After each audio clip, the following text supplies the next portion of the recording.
नमस्कार, बिहार तक में आपका स्वागत है। मैं हूं सुजीत और हमारे साथ हैं जनता दल यू के प्रवक्ता डॉक्टर जितेंद्र कुमार।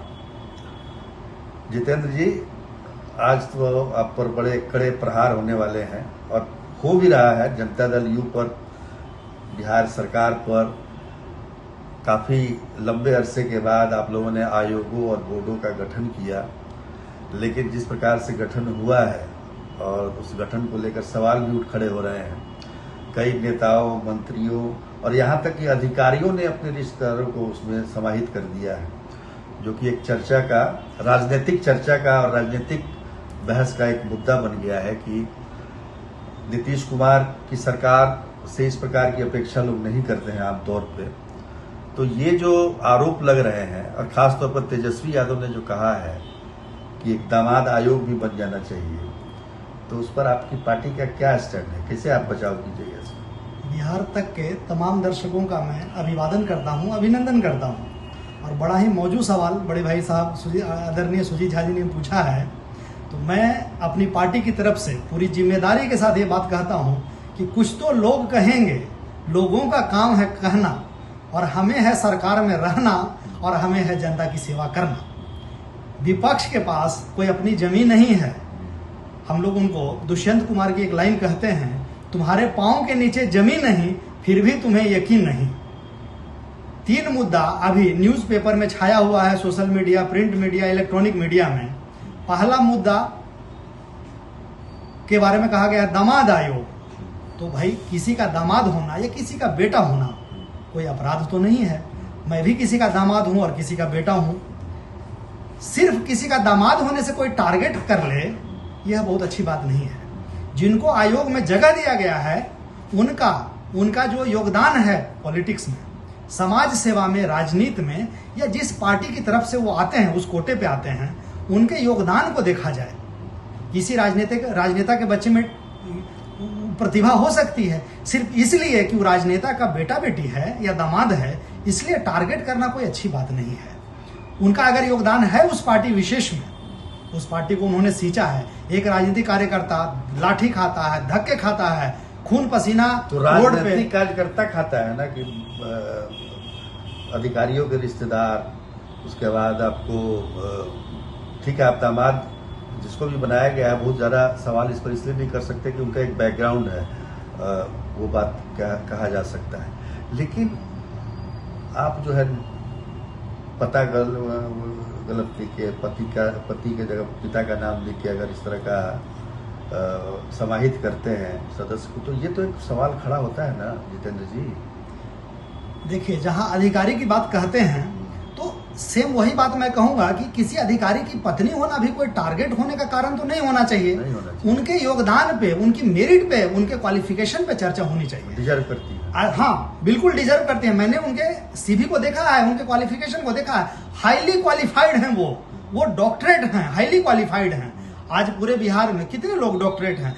पूरे पॉपुलेशन का 1% व्यक्ति भी डॉक्टरेट नहीं है। और अगर उनमें योग्यता है, प्रतिभा है, जो वो अपने काम से प्रदर्शित करेंगे, उनको मौका मिला है, तो काम से, किसी भी व्यक्ति की पहचान काम से होती है ना। अच्छा, आरजेडी वाले यही काम कर रहे थे, तो उनके समय में रास लीला, और हम करें तो कैरेक्टर ढीला। नहीं, यही तो सवाल है कि आप लोग यही सवाल कर करके आरजेडी को जो आप लोग अब तक पानी पिलाए रहते हैं, परिवारवाद, तो ये वाद, तो वो वाद, ये सब कौन वाद है? यह हमारी सरकार में विशुद्ध रूप से योग्यता को, मेरिट को तरजीह दिया गया है, और उनके मेरिट के हिसाब से लोगों को जगह मिला है डिफरेंट आयोग में, बोर्ड में। और अभी तक मैं जानकारी के लिए बता दूं कि हमारी सरकार ने जो 2016 से भांग थी 20 सूत्री कमेटी, जो जिला लेवल पे होती है और प्रखंड के लेवल पे होती है, सरकार ने उसका गठन कर दिया है। और बहुत बड़े लेवल पे जो पार्टी के प्रति समर्पित कार्यकर्ता रहे हैं जिला में और प्रखंड में, उनको वहां एडजस्ट किया गया है। सोचिए, 2016 से भंग था ये। इसके बाद 20 सूत्री के अतिरिक्त थाना की कमेटी होती है, किसान सलाहकार समिति है, अनुश्रवण कमेटी है जो रेफरल अस्पताल और ग्रामीण अस्पताल को देखती है।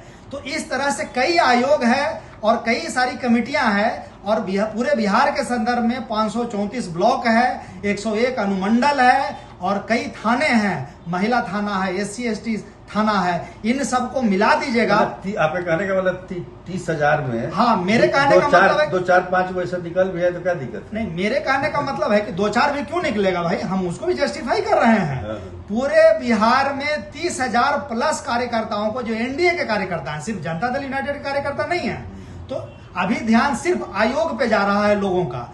आयोग के पहले 20 सूत्री का गठन हुआ, थाना कमेटी का गठन हुआ, किसान सलाहकार समिति का गठन हुआ, अनुश्रवण कमेटी का गठन हुआ, जो रेफरल और ग्रामीण अस्पताल चला रही है, उस पर तो कोई उंगली नहीं उठाया। तो जो एनडीए के समर्पित कार्यकर्ता हैं 30,000 प्लस, उनको वहां पे जगह मिला है और वे अपना काम बखूबी कर रहे हैं। और अभी यह प्रक्रिया जारी है, अभी यह प्रक्रिया पूर्ण नहीं हुई है, सिर्फ लोगों का ध्यान जा रहा है। यह आयोग के से मतलब जो सरकार ने किया है बहुत सोच समझ के रैशनल डिसीजन है, और जो पार्टी से जुड़े रहे हैं, समाज सेवा में रहे हैं, सामुदायिक सेवा में रहे हैं, और जिनकी सेवा लंबे समय से ली जा रही है, जो लोगों के सरोकार से संबंधित है, लोक सरोकार से संबंधित है, वैसे ही लोगों को जगह दिया गया है। यह दामाद आयोग कहना सोची समझी साजिश का हिस्सा है, यह विपक्ष का षड्यंत्र है, क्योंकि उनके पास कोई मुद्दा नहीं है सरकार को घेरने का, इसलिए वे ऐसे मुद्दे निकालते रहते हैं जिसको हाइपर किया जा सके, जिसको आप जनता के बीच में ले जाकर लोगों को दिग्भ्रमित करने का यह प्रयास है आरजेडी वालों के द्वारा। आप तो चूंकि प्रवक्ता हैं जेडीयू के, तो आप तो डिफेंड करेंगे ही, लेकिन जनता का भी सुनिए, जनता में क्या परसेप्शन जा रहा है। नीतीश कुमार की सरकार से इस तरह की लोग अपेक्षा नहीं करते हैं आमतौर पर, पिछले 20 सालों से मैं भी देख रहा हूं, और इस प्रकार की अगर बातें होती हैं तो ये चर्चा का विषय बनता है और विपक्ष को मुद्दा मिलता ही मिलता है। भले ही आप कहिए कि ये मतलब जस्टिफाइड है, सब कुछ है, लेकिन कहीं ना कहीं इसको लेकर लोगों में थोड़ी ये है, मतलब चीजें सामने आ रही हैं कि भाई इस तरह की बात पहले नहीं हुआ करती थी, जो अब देखने को मिल रहा है। क्योंकि चुनावी वर्ष भी है ये, तो निश्चित तौर पर सरकार को भी फूक फूक कर कदम रखना है। और दूसरी बात यह है कि 30,000, जैसा कि आपने कहा, 30,000 प्लस कार्यकर्ताओं को एडजस्ट किया गया है। ये वो लोग होते हैं जिनको पार्टी टिकट नहीं देना चाहती है, मतलब इनको एडजस्ट कर दिया गया, अब ये टिकट मांगने लायक रहे नहीं, तो इतना लोग तो हट गया। तो खैर ठीक है, सरकार का अपना ये अधिकार है कि वो किसको आयोग में रखती है, किसको बोर्ड में रखती है, किसको सदस्य बनाती है, ये अलग बात है। लेकिन इस तरह के जब एक वाकये आते हैं तो निश्चित तौर पर विपक्ष को भी मुद्दा मिल ही जाता है। तो जितेंद्र जी, अब रहने दीजिए, आप कितना डिफेंड कीजिएगा। सरकार के इकबाल पर सवाल उठाने की विपक्ष की हैसियत नहीं है। चलिए, उनके काम, उनके गुनाह, उन कालिखों से उनके हाथ सने हुए हैं।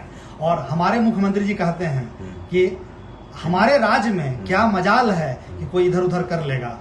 चलिए, आप रूल ऑफ लॉ में विश्वास करने वाले हमारे आदरणीय मुख्यमंत्री जी हैं, और उनके संज्ञान में कोई दाएं बाएं नहीं कर सकता है। चलिए, देखिए, जनता में जाहिर है, आप देखिए क्या होता है। जज भी दोनों पक्ष को सुनकर निर्णय करता है। तो जिस तरह से तेजस्वी जी ने कल प्रेस कॉन्फ्रेंस किया है, तो भाई हम भी अपने पार्टी की तरफ से पक्ष रखेंगे और जनता तय करेगी। लोकतंत्र में तो जनता जनार्दन ही मालिक है ना भाई, तो जनता को तय करने दीजिए। चलिए, अब समय समाप्त हुआ। आपसे बातचीत करके अच्छा लगा, आपने जिस तरह से डिफेंड किया है, लेकिन देखिए वही फिर से जनता के बीच जाना है। तो आज के लिए इतना ही, तब तक के लिए नमस्कार। नमस्कार।